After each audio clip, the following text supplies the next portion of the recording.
ça a commencé, en fait, on va dire, bien avant le départ au Cameroun, le départ du Cameroun, pardon, pour la France, pour moi, en fait, ça n'a pas été vraiment choisi par moi, mais par mes parents, qui ont décidé, en fait, pour une bonne partie de la fratrie, de nous envoyer faire nos études en France, en Europe, en France.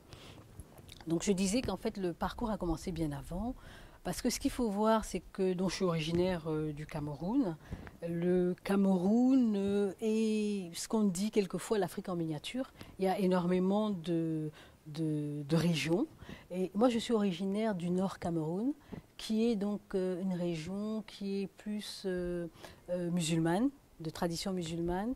Et on a vécu au sud du Cameroun, qui est une région complètement différente en termes culturels, en termes linguistiques, en termes vestimentaires. Et donc déjà pour moi, ça a été une première vague en fait de changement. Le deuxième changement a été lorsque mes parents se sont retrouvés au Nigeria, du Cameroun au Nigeria, donc c'est-à-dire une région, un pays anglophone, où il y avait cette fois-ci aussi cette différence linguistique, et où là j'ai vécu, et d'ailleurs j'ai l'impression que c'est le premier endroit où j'ai vécu vraiment une grosse différence culturelle. Donc tout ça pour vous dire que progressivement, donc quand je suis arrivée en France, la différence est allée progressivement parce que en plus de la différence, de la grosse différence culturelle, il y avait aussi cette différence climatique. Et c'était assez impressionnant quand même pour moi en termes de changement. Donc si je reviens à la question justement de comment j'ai ressenti, c'était beaucoup plus affectif par rapport à l'éloignement en fait avec mes parents. Parce qu'il faut dire que donc, quand je suis arrivée adolescente en France. Donc je n'ai pas vraiment réalisé l'effet. Ce que je ressentais beaucoup plus, c'était cette séparation avec les parents, même si on était venu avec la fratrie. Hein. Et donc du coup, l'effet n'était pas très très fort en termes de réflexion pour moi. Avec beaucoup de recul justement, ce qui a vraiment transformé, en fait, la transformation était beaucoup plus sur le regard des autres, sur le regard de la différence, sur le regard de ce qui est différent. Et ce qui fait que le regard du Cameroun ou le regard de la France indifféremment, pour moi, c'était autre chose. C'était la prise en compte de la différence, c'était l'enrichissement de la différence. Ce qui fait que du coup, quand je me retrouvais au Cameroun, je m'enrichissais de ce que je n'avais pas en France, mais que je retrouvais au Cameroun, et vice-versa. Et ce qui fait que finalement, ça a été un double enrichissement de ce qui est différent, en fait. En termes de difficultés, j'ai l'impression que le parcours migratoire ne rajoute pas, à mon sens, hein, pour moi en tout cas, une difficulté particulière aux difficultés qu'on peut avoir dans la profession libérale d'une manière générale. À mon sens, non. Maintenant, si on parle d'atouts, ça revient un peu à ce que je disais tout à l'heure en ce qui concerne cette sensibilité à tout ce qui est altérité, à tout ce qui est différence, à tout ce qui est diversité, à tout ce qui est autre chose. Donc peut-être qu'il y a justement cette sensibilité qui a été un peu plus développée, il me semble.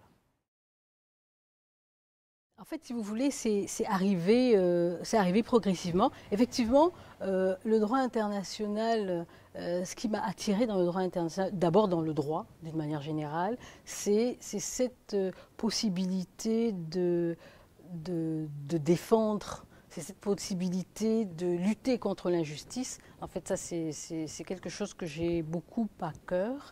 Et pourquoi le droit international? Au niveau du droit international, on retrouve énormément de conventions internationales, énormément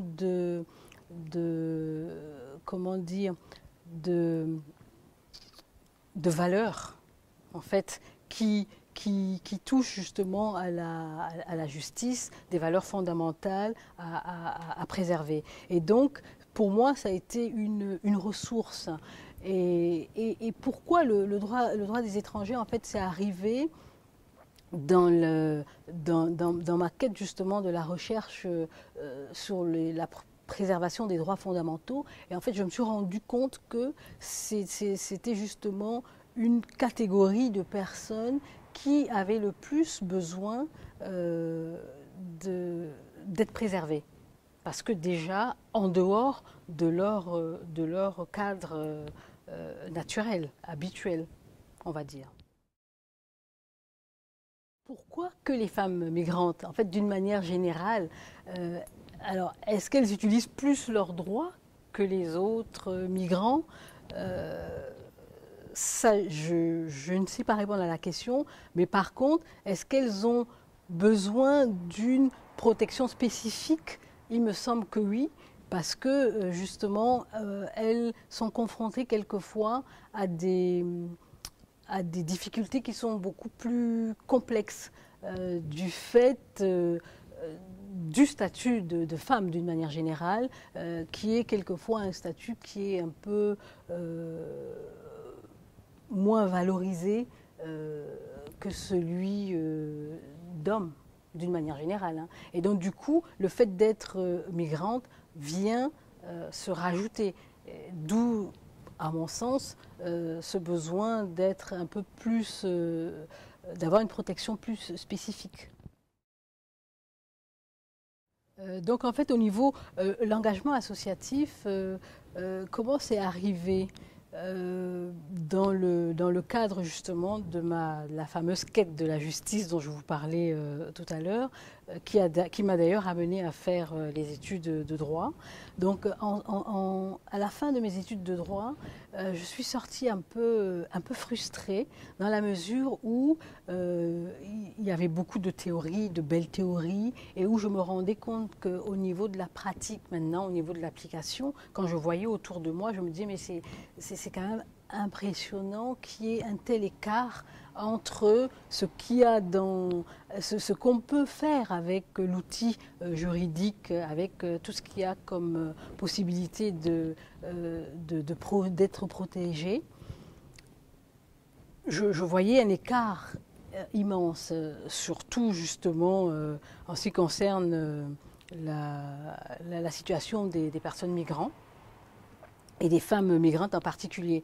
Et donc, ça m'a donné envie d'avoir une action concrète, beaucoup plus pratique sur le terrain, voir ce que je pouvais faire. Et donc, pour moi, cet engagement, c'était au début la manière de mettre en pratique un peu ce que j'avais appris en droit. Et je me suis rendu compte en fait qu'il y avait un écart immense et qu'il fallait aller au-delà de ce qu'il y avait dans les textes, qu'il fallait pousser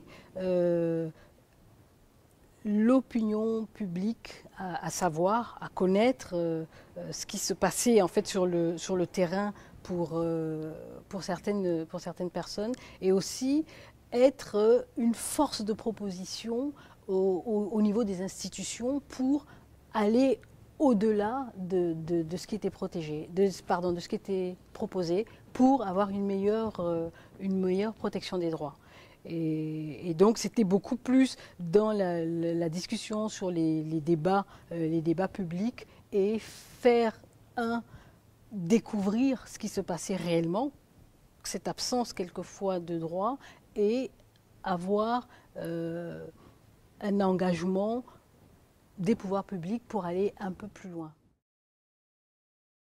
Ça peut être au niveau de l'avancée au niveau du combat associatif. Et ça par contre, je salue d'ailleurs le combat de plusieurs associations et l'avantage de pouvoir travailler en collectif.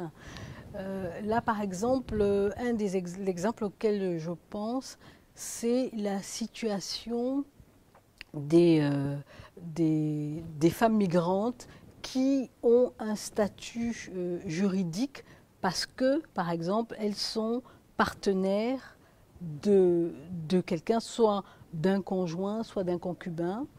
Et à partir de là, elles peuvent obtenir un titre de séjour, mais dans le texte de loi, à partir du moment où il y a une rupture de la communauté de vie, le titre de séjour est retiré. Et donc ça, c'était une situation qui a alerté énormément les associations dans le combat, parce que quelquefois, il y avait une séparation qui était due à des violences conjugales. Et donc, du fait de violences conjugales, la personne quittait le domicile et donc perdait son titre de séjour. Et le dilemme, c'était est-ce que je subis ces violences ou alors je perds mon titre de séjour. Et donc, en fait, c'était insupportable d'avoir à faire ce choix. Et un des combats, c'était justement déjà de faire réaliser cette situation, de faire prendre en compte l'existence des violences conjugales et donc de se battre pour avoir une exception, que ce ne soit pas que le fait de violences conjugales empêche justement. Et ça a été un combat qui a été mené longuement, vraiment. Et après plusieurs années, il y a eu une prise en compte de la violence conjugale. Ensuite, on a pu obtenir qu'il y ait un texte de loi qui fasse cette exception, mais le combat continue parce que malheureusement, sur la pratique, ça reste encore difficile à faire accepter parce que le texte de loi, malheureusement, n'est pas allé aussi loin qu'on le voulait parce que ça reste quand même un pouvoir encore discrétionnaire. Et donc, il y a une large part dans l'application de ce texte dans la pratique. Et donc, ça reste encore un champ où il y a encore à mener un combat. La dimension de genre dans le contexte de l'immigration, à chaud, j'aurais tendance à dire que ça pourrait éventuellement amener une stabilisation des familles qui viennent. Donc du coup, il y a l'idée de construire une famille, ce qui fait qu'on n'est pas dans le cadre de l'immigration où c'était les hommes qui venaient, il y avait besoin de travail, les hommes venaient seuls. Mais après, il y a aussi eu une immigration aussi de famille. Donc du coup, c'est pour ça que ma proposition au début de dire que ça pourrait avoir une tendance à stabiliser, à instaurer la vie de famille. Donc j'hésite un peu. Alors donc, quand je réfléchis à la question, quelle est la dimension que le genre amène à la migration, j'aurais tendance à dire qu'inversement, ça démontre que les femmes, quand elles ont cette possibilité justement de s'exprimer, de venir, de migrer, en fait de faire des choix personnels, elles ont tendance après coup, pour moi, ça a tendance à montrer les possibilités justement qu'elles peuvent exprimer. Une fois qu'elles ont la possibilité justement de les exprimer.